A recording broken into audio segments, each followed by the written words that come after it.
I was checking out eBay recently to find some dumb products that I could buy for a video, but I kept coming across items that I had never seen before, and they really piqued my interest. Turns out eBay is actually a pretty decent way to find old or hard to find items, so I bought a couple and now I'm going to talk about them. I'm going to talk about the item's history and show off as much as I can for each of the products, so hopefully you'll see something that you've never seen before or learn something you didn't already know. Also, keep in mind the definition for vintage is a little non-specific, so if me saying that a product is vintage makes you feel old, just assume it's here because it's rare.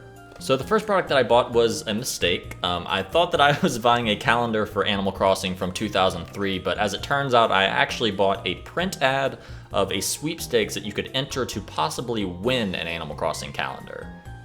Whoops. This was a promotion put on by Nintendo Power to promote the, at the time, newly released in America, Animal Crossing Population Growing. I'm sure you already know this, but the original Animal Crossing game was only released in Japan until they decided to bring it everywhere else about a year later.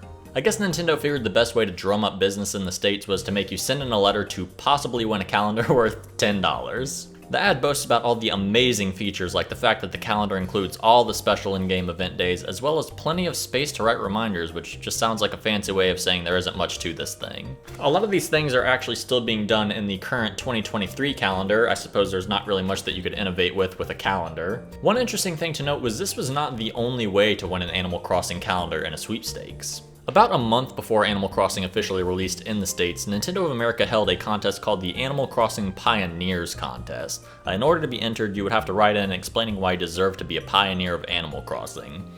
Not really sure what that would look like. 125 winners would receive an early copy of Animal Crossing, as well as a memory card and, of course, a calendar. From what I can tell, this calendar appears to be the exact same calendar that they had in that sweepstakes, so I don't know if they just printed too many and then needed to get rid of them through this sweepstakes. I have no idea. One funny thing about the people who won the Pioneer program is that they got to play the game early and they were able to talk to Nintendo and tell them, what they liked and what they didn't like, hopefully to improve the game. But once the actual game came out, turns out they were the exact same bite size, so Nintendo didn't listen to anything they had to say.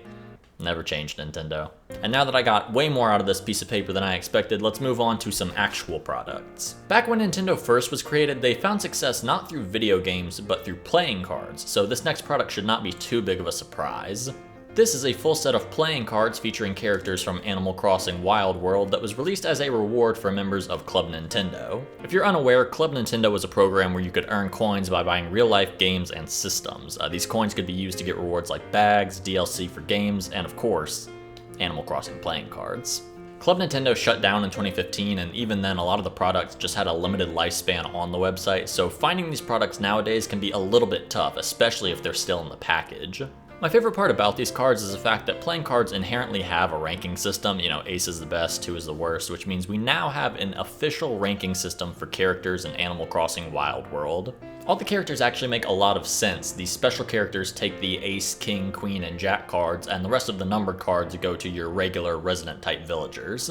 Obviously, most people are going to use these as art pieces as opposed to just actual cards, but it is really funny to think about going and play poker with your friends and you get mad at somebody because they're hiding a KK slider up their sleeve. There have actually been pretty similar sets released. More recently, they put out one for New Leaf, and they added in a lot of the new characters like Isabelle, who has earned her rightful place on the number 5 card. Gotta save that queen card for the haircut dog. Over in Japan, they got a set of Animal Crossing Karuta cards, and I really wish I would have gotten these instead. Each card features some really great original artwork for each of the characters as opposed to just the normal render, and the whole set just has so much personality. I feel like a lot of these cards could be posters themselves. I feel like I've never seen any of this artwork anywhere else, and it's crazy that it's just limited to a Japanese exclusive card. Either way, I really wish that I would have taken advantage of Club Nintendo at the time, because now all we have is my Nintendo, and the best I can do with my coins is Pokemon highlighters. Cool. This next product I don't think is rare, and it's definitely not vintage, but it's something that I had never seen before, so I wanted to grab it. This is a Japanese exclusive coin bank made to look like a Nook AVD. There isn't really anything too interesting about this thing other than the fact that it's a pretty good recreation of the in-game item it's based on. As you deposit coins, you get a sound effect that you would whenever you deposit bells in the game, and once you put 5 coins in, you get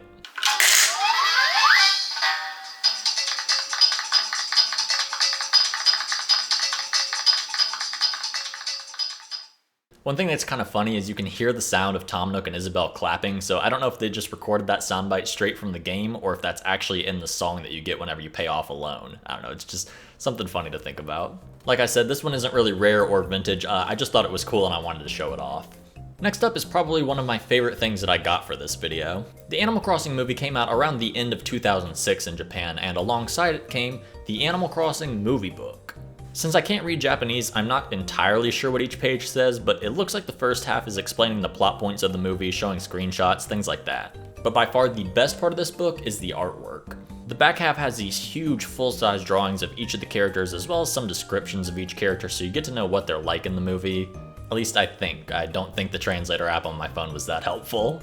In the movie, story beats are indicated by changing of seasons, and this book does something pretty similar by having huge art pieces that go with whatever season was going to be happening in the next scenes. I don't think any of these images are actually in the movie, so I'm pretty sure they were made specifically for this book, which is really cool.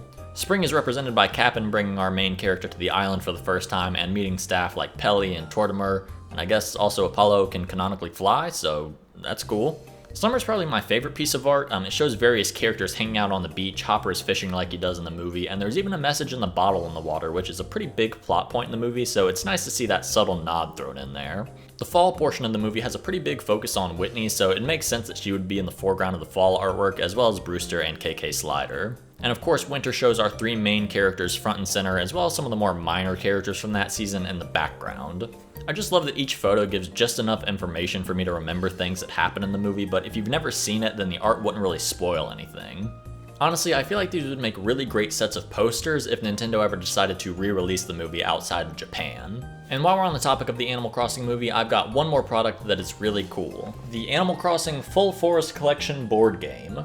This game is also fully in Japanese, so I had to get the instruction manual translated, which means it's not going to be perfect. I'll try to explain the rules best I can, but it's a little bit rough.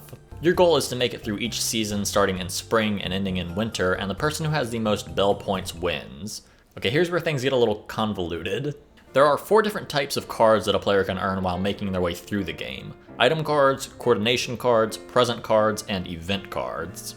Item cards are the main things you're trying to collect while playing. These cards are represented by different categories of items in game like fruit, clothing, furniture, things like that. Each of these item cards also have anywhere between 1 and 4 bell points attached to them, which like I said are the main thing you're trying to earn as you progress. These cards are earned if you land on an item card space on the board, or if you finish before everyone else when you roll a 1 or a 4 on the wheel. This adds a pretty interesting strategy to the game because it's not about who gets to the end first, it's more so about what cards you earn along the way. I do feel like this pretty well falls in line with Animal Crossing. It's not really about getting to the end or having an end goal, it's more so about the journey along the way.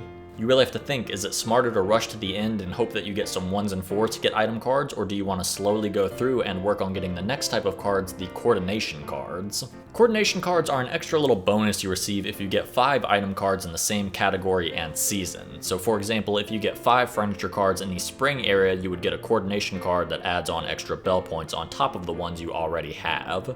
There are also present and event cards, and I have no idea what present cards do.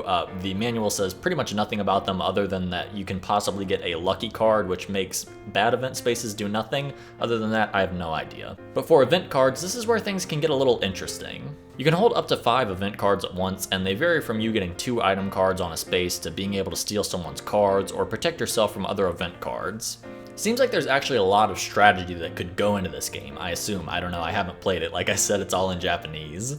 The game itself is also pretty cool, but it does feel a little bit cheap. The board is extremely thin, and the pieces are pretty unfinished and don't really have too much detail. I really would have loved for these things to be painted, or even just like metal as opposed to this flimsy plastic that they are. It just doesn't really feel good to play with.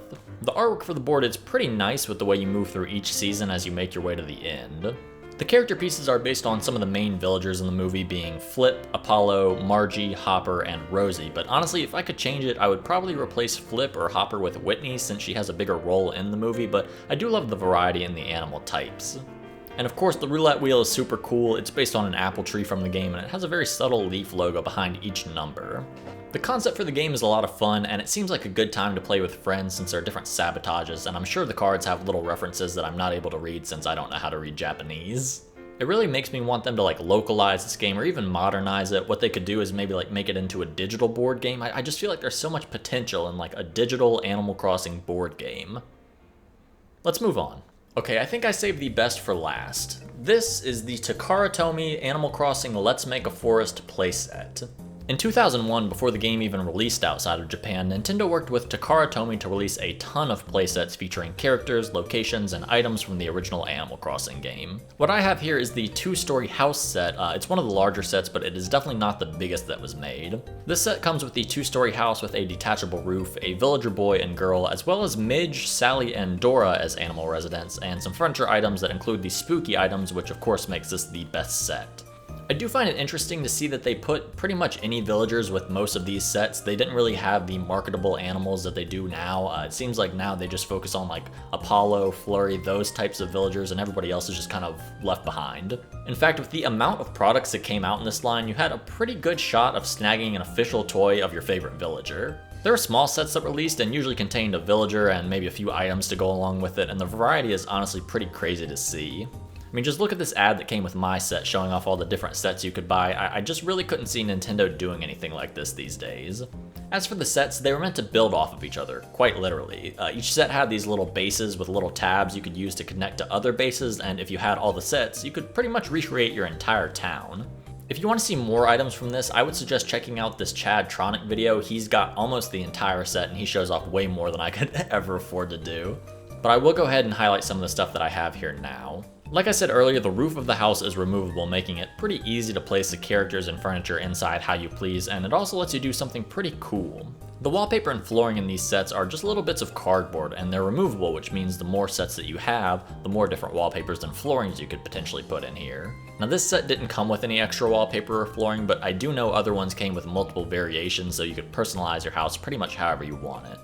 One small thing that I just think is really funny is the mailbox. This set comes with some very tiny blank letters that are modeled after the ones in the game, and the mailbox actually opens up so that you can put the mail in there. I'm sure all the other sets have these little small details like that, but they go for a ton of money online, and I think I would probably spend my whole life savings if I wanted to get the entire set, especially now. But I would love to see something like this done again, especially with the huge success of New Horizons. It seems like a no-brainer to release something like this again. They even could figure out some way to make your island have terraforming, like you can build up little blocks and really make the island your own, but sadly I don't think Nintendo is going to do anything like that, so we'll just kind of have to appreciate the old products. As a little bit of a bonus, I want to show off my rarest piece. I'm not really sure how many people actually have this. I know the number is low. It's possible that I'm the only person who owns this. Tom Nook Darth Vader Pez dispenser. And that's it. Hopefully you learned something or saw something that you've never seen before. To be honest, this was just kind of an excuse to buy these products that I wanted and, you know, start kind of collecting that stuff. So I appreciate you guys enabling that. But even then, I do kind of hope that this is some way to at least preserve some of this stuff a little bit. A lot of these items I couldn't find much of any information on, like the book. There was no information online. I could not find the inside of this anywhere. So hopefully showing off the pages will kind of, I don't know, preserve that a little bit. Let me know if you know anything about any of this stuff, anything that I didn't cover. I tried to explain as much as I could for each product, but like I said, it's kind of hard to find any information online for a lot of this stuff. So if you know anything, let me know down in the comments. Other than that, I appreciate you guys watching, and I will see you in the next one.